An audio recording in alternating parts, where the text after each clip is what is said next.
Let's bring in Nik Nanos of Nanos Research, who conducted the poll. Morning, Nick. Good to see you.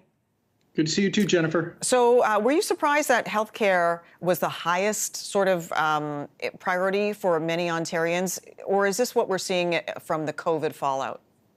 Well, it's definitely the COVID fallout. I wasn't surprised. Actually, what I am surprised is that all of the party leaders didn't really focus on healthcare, obviously, as much as Ontarians want to hear about it. But the thing is that when we look in the survey that we did for CTV News and CP24, what's clear is that other than healthcare, meat and potatoes issues like the cost of living, the cost of housing, the cost of gas, all that kind of stuff are key drivers, things that Ontarians are worried about. So think of it as kind of a 1-2 on the issue front in terms of what Ontarians are focused and concerned about at this point in time.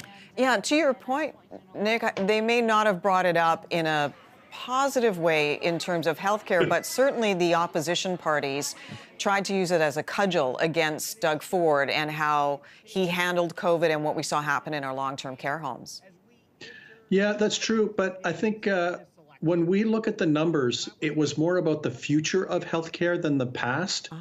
And I think that's probably the big delineator there, that what was missed was not an election as a referendum on the Ford government and how they managed the pandemic, that Ontarians are actually more focused on the future resilience of the healthcare system, how we're going to deal with the cost of living and the economy and the environment. So, so from a strategic point of view, I think at least the Liberals and New Democrats kind of missed the point. They should have been talking about the future as opposed to what happened in the past. And as a result, we have an election right now that when you look at the trend line, it looks like the Progressive Conservatives are likely to win another majority government. Yeah, that's fascinating analysis. And so the race for second place and who will form the official opposition is what a lot of people will be watching then. With your polling, how are those two parties, the Liberals and the NDPs, faring at this time?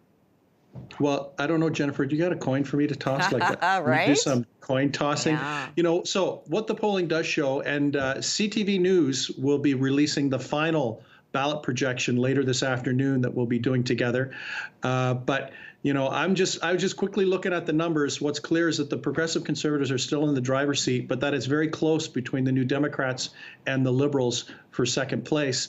And the thing is that what it's going to come down to is how motivated are New Democrats and Liberals to come out and vote so that their party doesn't come into third place, because we know that whoever comes in third, I think we can safely say that that leader will probably no longer be the leader of their party, after all the votes are counted. Interesting. Just got a little bit of time left. You outlined the priorities Ontarians are looking for right now, but I'm curious, in the wake of this new gun legislation that's being tabled by the feds, does your polling show how Ontarians feel about gun control during this election? Because there's been a lot of gun crime, particularly in the GTA.